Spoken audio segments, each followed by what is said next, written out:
bọ̀ nípínlẹ̀ ọ̀yọ́ o ó ń rúgbó bọ̀ nílẹ̀ ìbàdàn. Hèyé kí la rí kí la gbọ́ kí ni tuntun tó tún jáde nílẹ̀ ìbàdàn gẹ́gẹ́ bí ó ṣe tẹ̀ wá lọ́wọ́ ní yàjóyàjó nínú ìròyìn tó jáde. Gómìnà tẹ́lẹ̀ nípínlẹ̀ èkìtì ayọ̀ fáyọ̀ṣe ó mọ̀ jáde ó ṣàlàyé ó ní gómìnà ìpínlẹ̀ ọ̀yọ́ ẹnjiníà olúwaṣèyí mákindé ó ní gómìnà ó ń pète ó ń pèrò láti yọ kábíyèsí olúbàdàn tilẹ̀ ìbàdàn láti yọ kúrò lórí ìtẹ́. Kí wàá ní ẹ̀rí tí gómìnà ayọ̀ fáyọ̀ṣe gómìnà tẹ́lẹ̀ nípínlẹ̀ èkìtì kí ni àwọn ẹ̀rí tó rí tó fi gbérò ọ̀rọ̀ báyìí jáde lójú òpó ìyẹn X rẹ̀ lórí ẹ̀rọ ayélujára. Ẹ sì mọ̀ wípé ìròyìn òkèrè ni bí ò lé yóò dín bí ò dín yóò lé ṣùgbọ́n ẹ̀yin náà ti mọ̀ wípé etí kínní náà nílé etí kínní náà lóko èèyàn ló ń jẹ́ bẹ́ẹ̀ wọ́n lógìrí létí. Gẹ́gẹ́ bó ṣe jáde nínú ìròyìn wọ́n ní gómìnà èkìtì tẹ́lẹ̀ ayọ̀ fáyọ̀ṣe ti ṣàlàyé lójú òpó X rẹ̀ pé òun gbọ́ pé gómìnà ṣèyí mákindé fẹ́ yọ olùbàdàn ọba rasidi adéwọ̀lú ládọjà kúrò nípò olùbàdàn. ayọ̀ fáyọ̀ṣe ní òní ọjọ́ àìkú ọjọ́ 12 oṣù kẹrin ọdún 2026 ni fáyọ̀ṣe kọ sójú òpó ayélujára rẹ̀ ìyẹn ojú òpó X.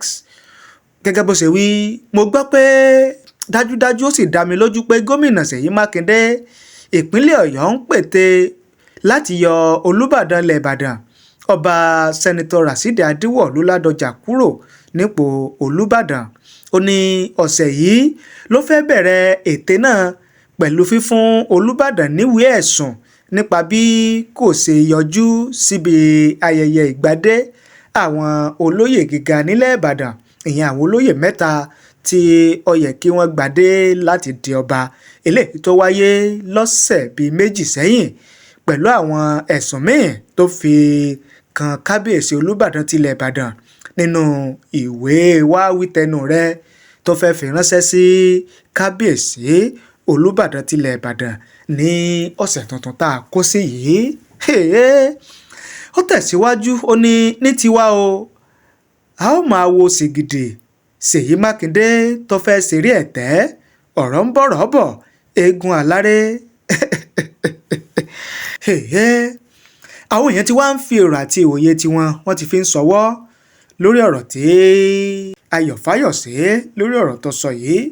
Kí làwọn èèyàn wí kí làwọn èèyàn sọ ẹ jẹ́ ká mú wá fún yín. Oyèdìjì ọlálẹ́kan àwọn ní ayọ̀ fáyọ̀ṣe is a minister of olófòófó of the Federal Republic of Nigeria.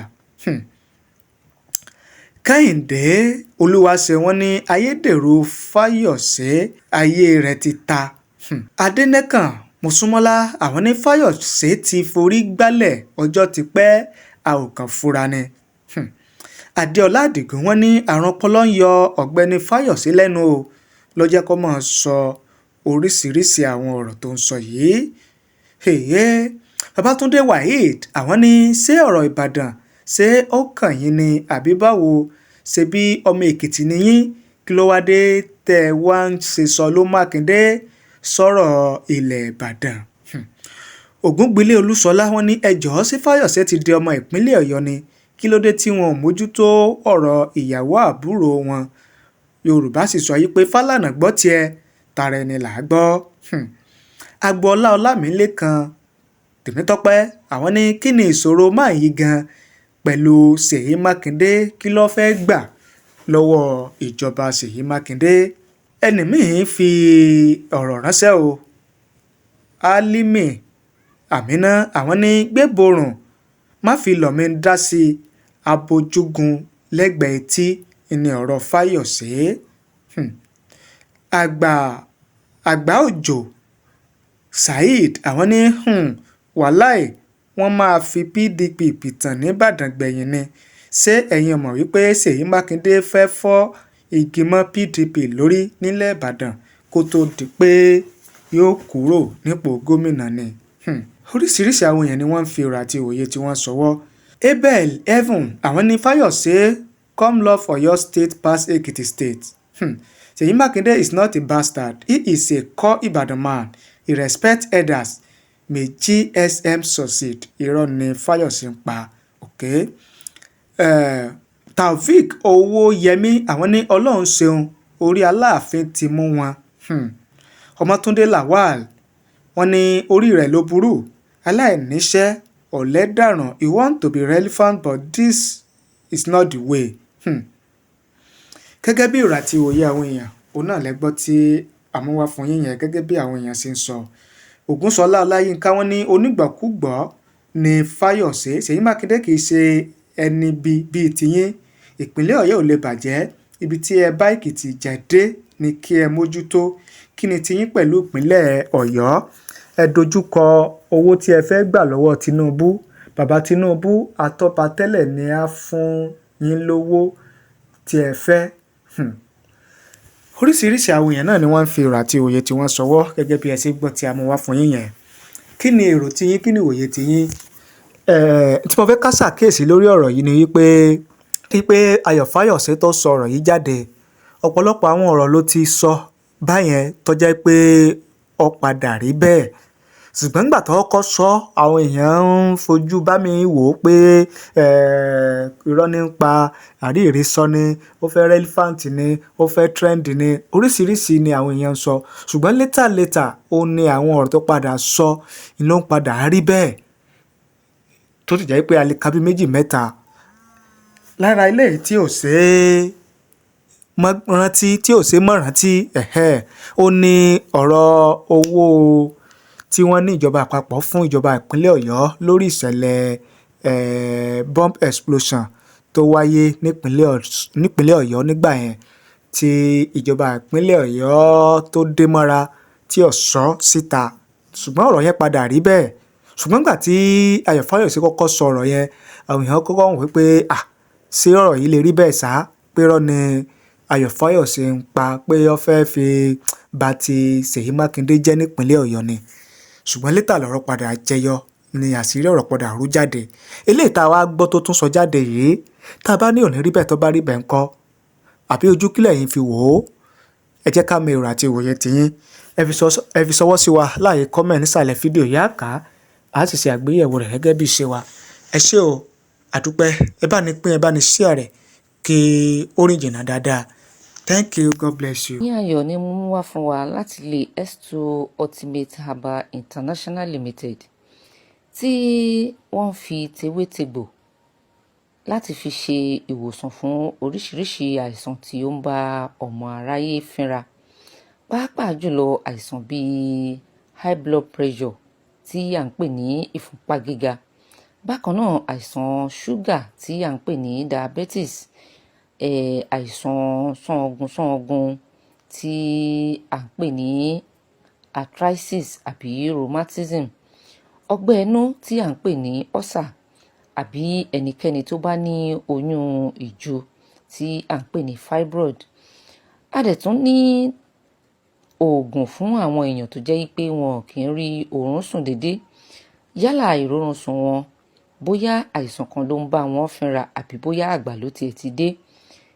Tewétegbò wà tí NAFDAC tí wọ́n fi ọwọ́ sí tí à ń tà ní ilé iṣẹ́ wa ní ibí báyìí. Àbí èèyàn tó jẹ́ wípé hormone system wọn kò fi bẹ́ẹ̀ kún tó, a ní àwọn hormone booster ní oríṣiríṣi. Àbí bóyá ibà òun ló tiẹ̀ ń bá àtọmọdé àtàgbà tó ń bá fínra ni, ẹ kàn sí wa ní ilé iṣẹ́ wa ní S2 Herbal International Limited. Àbí ikọ́ ni oríṣiríṣi ikọ́ tí ò bá tiẹ̀ jẹ́, ìbáà jẹ́ ikọ́ gbígbẹ ni àbí ikọ́ fée àbí àwọn ikọ́ asthma, oríṣiríṣi oògùn tí ẹ lè lò sí òun ló wà ní S2 Ultimate Herbal International Limited. àbí ọmọbìnrin tí ò yẹ kí nǹkan oṣù ẹ̀ tí kò tí ì yẹ kó dúró tí à ń pè ní cease menstruation. Oríṣiríṣi egbògi òun la ní láti fi jẹ́ kí nǹkan oṣù yín kí ó padà. Àbí ìwọ ọmọkùnrin tó tiẹ̀ jẹ́ wípé ìdákọ́lẹ̀ òjò gbádùn, àbí bóyá low sperm count ò lo ní, ẹ má dagunlá, ẹ kàn sí wa ní ilé iṣẹ́ wa ní S2 Ultimate Herbal International Limited. Ìwọ tó jẹ́ pé jẹ̀díjẹ̀dí ò jẹ́ kó o gbádùn, àbí ẹ̀fọ́rí túlù náà ni, àbí a rí àwọn obìnrin tó jẹ́ wípé ìdádúró ọmọ a máa bá wọn fínra ní ìgbà míì, ẹ kàn sí wa ní ilé iṣẹ́ wa ní Ìbàdàn ní Asorat Royal Plaza. Ẹ lè bá wa pàdé ńbẹ̀ yẹn náà, àbí nọ́mbà 30 Olúyọ̀lé Shopping Complex ní New Garage Ìbàdàn. Ibẹ̀ yẹn ni a kalẹ̀ sí. Kò dẹ̀ síbi tí a lè bá yín sẹ́ǹdì ẹ̀ sí, yálà Nàìjíríà ni àbí ní òkè òkun. Tí ẹ bá fẹ́ bá wa sọ̀rọ̀ ní orí àwọn ẹ̀rọ alágbèéká wa, ẹ lè pè wá sí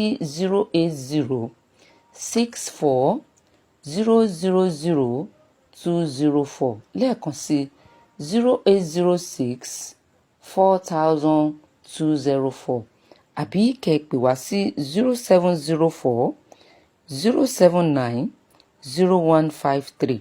lẹ́ẹ̀kan sí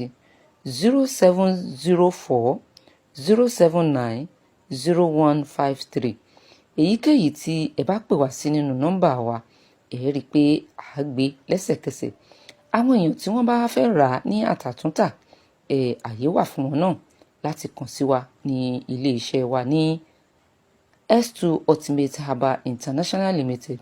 Mo fẹ́ fi dá wa lójú wípé gbogbo àwọn egbògi wa ni ó ní òǹtẹ̀ NAFDAC nínú, tí kò dẹ̀ ní side effect tí à ń wò wípé àwọn tó lóyìnbó ń gbà míì a máa ní. Ẹ má dagunlá, àwọn olóyìnbó ló sọ wípé health is wealth. Ẹ má jẹ́ ká dagunlá o. Èèyàn tó bá wà láyé tó wà lálàáfíà, òun nìkan ṣoṣo òun ló ráyé wá o.